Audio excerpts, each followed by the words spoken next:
मेरा नाम दीपा बंजारे है। कौन से स्कूल में पढ़ते हैं? मैं शासकीय उच्चतर माध्यमिक विद्यालय शंकरधाम में पढ़ती हूँ।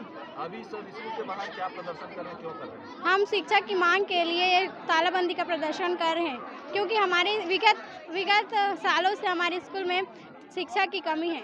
गणित के लिए, भौतिक के लिए और कॉमर्स के लिए, संस्कृत के लिए भी और पियून की भी ज़रूरत है। इसके लिए हम बहुत कलेक्टर मैम को, डीओ सर को बहुत लिखित में आवेदन दिए। उन्होंने इसके प्रति कोई एक्शन नहीं लिया, इसलिए हमें ये प्रदर्शन करना पड़ा। कितने सालों से भुगतना पड़ रहा है आपको? पिछले 2-3 सालों से।